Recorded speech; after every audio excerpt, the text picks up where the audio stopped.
ಮಾಧ್ಯಮ ಬಾಂಧವರಿಗೆ ತಿಳಿಪಡಿಸುವುದೇನೆಂದರೆ, ಸರ್ಕಾರವು ಬಿಸಿ ಊಟ ಯೋಜನೆ ಸಮರ್ಪಕವಾಗಿ ಶಾಲೆಯ ಮಕ್ಕಳಿಗೆ ತಲುಪಲೆಂಬ ಉದ್ದೇಶ ಇಟ್ಕೊಂಡು ಪ್ರತಿ ಸಲವೂ ಕೂಡ ಕೋಟ್ಯಾಂತರ ರೂಪಾಯಿ ಖರ್ಚು ಮಾಡುತ್ತಿದ್ದು, ಆದರೆ ಕಲಬುರಗಿ ಜಿಲ್ಲೆಯ ಆಳಂದ್ ತಾಲೂಕಿನಲ್ಲಿ 2 ತಿಂಗಳಿಂದ ಬಿಸಿ ಊಟ ಕೊಡದೆ ಇವತ್ತು ಈ ಒಂದು ಏಜೆನ್ಸಿ ಮುಖಾಂತರ ಅಕ್ಕಿ ಹಾಗೂ ಬೇಳೆಗಳನ್ನು ಸಪ್ಲೈ ಆಗದೆ, ಸಾಗಾಣಿಕೆ ಆಗದೆ ಇವತ್ತು ಏಜೆನ್ಸಿಯನ್ನು ಒಂದು ಸಾಗಾಣಿಕೆಯ ನಿಯಮಗಳನ್ನು ಉಲ್ಲಂಘಿಸಿದೆ.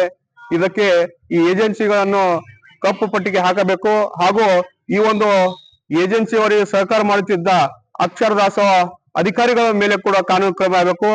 ಇವತ್ತು ಸರ್ಕಾರ ಒಳ್ಳೆಯ ಒಂದು ವಿಚಾರ ಇಟ್ಟುಕೊಂಡು ಬಡ ಮಕ್ಕಳಿಗೆ ಹಾಗೂ ಹಿಂದುಳಿದ ಮಕ್ಕಳಿಗೆ ಸರ್ಕಾರಿ ಶಾಲೆಯಲ್ಲಿ ಓದುತ್ತಿದ್ದ ಮಕ್ಕಳಿಗೆ ಅನುಕೂಲವಾಗುವ ದೃಷ್ಟಿಯಿಂದ ಪೌಷ್ಟಿಕಾಂಶ ಹೊಂದಿರಲಿ, ಮಕ್ಕಳು ಸದೃಢವಾದಂತ ದೇಹ ಇರಲಿ ಎಂಬ ವಿಚಾರ ಇಟ್ಕೊಂಡು ಇವತ್ತು ಶಾಲೆಯ ಮಕ್ಕಳಿಗೆ ಬಿಸಿ ಊಟ ಹಾಗೂ ತತ್ತೆ ಹಾಗೂ ಅನೇಕ ಒಂದು ಪೌಷ್ಟಿಕ ಆಹಾರ ನೀಡುತ್ತಿದ್ದು, ಹಾಗೇನೆ ಈ ಒಂದು ಬಿಸಿ ಊಟಕ್ಕೆ ಸಹಕಾರಿ ಆಗುವಂತೆ ಶ್ರೀ ಅಜೀಂ ಪ್ರೇಮ್ಜಿ ಫೌಂಡೇಶನ್ ವತಿಯಿಂದ ಕೂಡ ಸರ್ಕಾರಕ್ಕೆ ಸಹಾಯಧನ ಕೊಟ್ಟಿದೆ.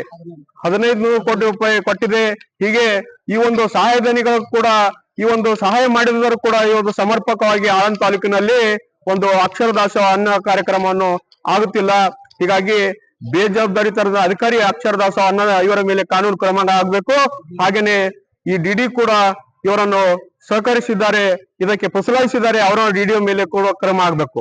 ಈ ಒಂದು ಏಜೆನ್ಸಿಗೆ ಕಪ್ಪು ಪಟ್ಟಿ ಹಾಕಬೇಕು, ಹಾಗೆ ರದ್ದುಪಡಿಸಬೇಕು ಒಂದು ನಮ್ದು ಒತ್ತಾಯ ಇದೆ. ಈ ಒಟ್ಟು ಆಳಂದ್ ತಾಲೂಕಿನಲ್ಲಿ 348 ಶಾಲೆಗಳಿದ್ದು 58,270 ಮಕ್ಕಳು ಹೊಂದಿದ್ದು, ಹಾಗೇನೆ ಈ ಒಂದು ಎಲ್ಲಾ ಮಕ್ಕಳಿಗೂ ಕೂಡ 2 ತಿಂಗಳ ಒಂದು ರೇಷನ್ ಬರದಿದ್ದ ಕಾರಣ ಬಿಸಿ ಊಟ ಕೊಟ್ಟಿಲ್ಲ.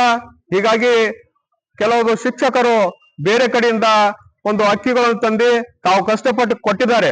ಆದ್ರೆ ಏಜೆನ್ಸಿಯನ್ನು ಉಲ್ಲಂಘನೆ ಮಾಡಿ ಯಾವುದೇ ರೀತಿಯಿಂದ ದವಸ ಧಾನ್ಯಗಳನ್ನು ಕೊಟ್ಟಿರೋದಿಲ್ಲ. ಈ ಒಂದು ಎಡಿಗಳನ್ನು ವಜಾಗೊಳಿಸಬೇಕು.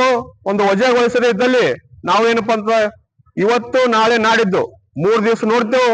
ಒಂದು ವೇಳೆ ಕ್ರಮ ಆಗಲಿಲ್ಲ ಅಂದ್ರೆ ನಾವು ಜಿಲ್ಲಾ ಪಂಚಾಯತ್ ಮುಖ್ಯ ಕಾರ್ಯನಿರ್ವಾಹಕ ಅಧಿಕಾರಿಗಳ ವಿರುದ್ಧ ಒಂದು ಸತ್ಯಾಗ್ರಹ ಅಥವಾ ಮುತ್ತಿಗೆ ಹಾಕುವ ಕಾರ್ಯಕ್ರಮವನ್ನು ಹಮ್ಮಿಕೊಳ್ತೇವೆ ಎಂದು ದಲಿತ ಸೇನೆ ರಾಮವಿಲಾಸ್ ಸಂಘಟನೆ ತಾಲೂಕು ಸಮಿತಿ ಆಳಂದ್ ತಿಳಿಪಡಿಸುತ್ತದೆ. ಆಳಂದ್ ತಾಲೂಕಿನ ಕಡಗಂಚಿಯಲ್ಲಿ ಕೂಡ ಈ BCM ವಸತಿ ನಿಲಯದಲ್ಲಿ ಒಂದು ವಿದ್ಯಾರ್ಥಿಗಳ ಹೋರಾಟವನ್ನು ನಾವು ಕೂಡ ನೋಡಿದ್ದೆವು, ತಮ್ಮ ಮಾಧ್ಯಮರ ಗಮನಕ್ಕೂ ಕೂಡ ತಂದಿದ್ದೆವು. ಅದನ್ನು ಕೂಡ ತಾವು ಮಾಧ್ಯಮದವರು ಈ ಕಣ್ಣು ಮುಚ್ಚಿ ಕುಳಿತಂತ ಅಧಿಕಾರಿಗಳಿಗೆ ತೆರೆಯುವಂತೆ ಮಾಡ್ಬೇಕಂತ ಮಾಧ್ಯಮ ಬಾಂಧವರಲ್ಲಿ ಕೇಳ್ತೇವೆ. ಇಲ್ಲಿ BCM ವಸತಿ ನಿಲಯದಲ್ಲಿ ಒಂದು ಮೂಲಭೂತ ಸೌಕರ್ಯಗಳಿಲ್ಲದೆ ಇರುವುದಂತೂ ನಾವು ಕೇಳಿದೆವು. ಈಗ ಆ ವಸತಿ ನಿಲಯಕ್ಕೆ ಭೇಟಿ ನೀಡಿದಾಗ ಒಂದು ಸತ್ಯಾಂಶ ಏನೆಂಬುದು ನಾವು ಗೊತ್ತಾಗುತ್ತದೆ. ಹೀಗಾಗಿ ನಾವು ಕೂಡ ಮುಂದಿನ ದಿನಗಳಲ್ಲಿ ಭೇಟಿ ನೀಡಿ ಅದರ ಬಗ್ಗೆ ತಾವು ಮಾಧ್ಯಮ ಮುಖಾಂತರ ತಿಳಿಸಿದ್ದೇವೆ. ಈ ಮಾಧ್ಯಮ ಮುಖಾಂತರ ನಾವು ಜಿಲ್ಲಾ ಆಡಳಿತಕ್ಕೆ ಒತ್ತಾಯಪಡಿಸ್ತೇವೆ. ಆಳಂದ ತಾಲೂಕಿನಲ್ಲಿ ಸುಮಾರು 2 ತಿಂಗಳವರೆಗೆ ಆಹಾರ ಧಾನ್ಯ ವಿತರಿಸಿದೆ. ಅಲ್ಲಿರ್ತಕ್ಕಂಥ ಎಡಿಯವರು ದಿನಕ್ಕೊಂದೊಂದು ನೆಪ ಹೇಳಿ ಮೌನವಾಗಿ ಕುಳಿತು ಜಿಲ್ಲಾಧಿಕಾರಿಗಿರ್ತಕ್ಕಂಥ ನಿರ್ದೇಶಕರು ಕೂಡ ಅಕ್ಷರ ದಾಸೋಹ ನಿರ್ದೇಶಕರು ಕೂಡ ಮೌನವಾಗಿ ಕೂತಾರ. ಕಣ್ಣಿದ್ದು ಕಣ್ಣಿಲ್ಲ, ಕಿವಿ ಇದ್ದು ಕಿವಿ ಇಲ್ಲ, ನೋಡಕ್ ಬರೇ ಫೋನಲ್ಲಿ ಮಾತಾಡೋದು, ಎತ್ತರು ಫೋನ್ ಎತ್ತಂಗಿಲ್ಲ. ಹೀಗಾಗಿ ನಾವು ಸುಮಾರು ಸಲ ನಾವು ತಾಲೂಕಾ ಎಡಿ ಅವರಿಗೆ ಮತ್ತು ತಾಲೂಕು ಪಂಚಾಯತ್ ಕಾರ್ಯನಿರ್ವಾಹಕ ಅಧಿಕಾರಿಗೆ ಭೇಟಿಯಾಗಿ ಈ ವಿಷಯದ ಬಗ್ಗೆ ತಿಳಿಸಿದ್ರು ಕೂಡ ನಾವು ಇವತ್ತು ತಗೋತೀವಿ ನಾಳೆ ತಗೋತೀವಿ ಕ್ರಮ ಅಂತೇಳಿ ಸುಮಾರು 2 ತಿಂಗಳವರೆಗೆ ಆಳಂದ ತಾಲೂಕದಲ್ಲಿ ಒಂದು ಶಾಲೆಯಲ್ಲಿ ಕೂಡ ಯಾವ ಶಾಲೆಯನ್ನು ಕೂಡ ಆಹಾರ ಧಾನ್ಯ ಬೇಳೆ ಆಗಿರ್ಬೋದು, ಎಣ್ಣೆ ಆಗಿರ್ಬೋದು, ಅಕ್ಕಿ ಆಗಿರ್ಬೋದು, ಮತ್ತು ಹಾಲಿನ ಪೌಡರ್ ಆಗಿರ್ಬೋದು, ಚಕ್ಕಿ ಆಗಿರ್ಬೋದು, ಇವೆಲ್ಲ ಬರ್ತಕ್ಕಂಥ ಆಹಾರ ಧಾನ್ಯ ಸಾಗಾಣಿಕೆ ಮಾಡ್ತಕ್ಕಂಥ ಏಜೆನ್ಸಿನ ಆ ಏಜೆನ್ಸಿ ಮಾರ್ಚ್ ಎಂಡಪ್ನಲ್ಲಿ ಇರ್ತಕ್ಕಂಥ ಅವಧಿ ಏನಿರ್ತದ ಅವಧಿ ಸಮಯದಲ್ಲಿ 2 ತಿಂಗಳ ಮಾಲ್ ಅಂದ್ ತಗೊಂಡ್ ಗಿಶಿಂದ ಏನಾದ ಇವತ್ತು ಗಲ್ಪ್ ಮಾಡುವಂತ ಕೆಲಸ ಒಂದು ಅವ್ರದ್ದು ನಡೆದದ. ಈಗ ಉದಾಹರಣೆ ಆಳಂದ್ ತಾಲೂಕಿನಲ್ಲಿ ಈ ಶಾಲೆ ಇರ್ತಕ್ಕಂಥ ಆಹಾರ ಧಾನ್ಯಗಳನ್ನು ಕೂಡ ಮಾರಾಟ ಮಾಡ್ತಕ್ಕಂಥದ್ದು ಪೊಲೀಸ್ ಠಾಣೆ ಆಳಂದಲ್ಲೂ ಕೂಡ FR ದಾಖಲಾಗ್ಯದ. ಆ ರೀತಿ ಆಳಂದಲ್ಲಿ ನಡೆದವ, ಅದನ್ನ ಕಡಿವಾಣ ಹಾಕ್ಬೇಕಂತೇಳಿ ಇವತ್ತ ನಾವು ಮಾನ್ಯ ಜಿಲ್ಲಾಧಿಕಾರಿ ಮತ್ತು CS ಅವರಲ್ಲಿ ಒತ್ತಾಯ ಪಡಿಸ್ತೀವಿ.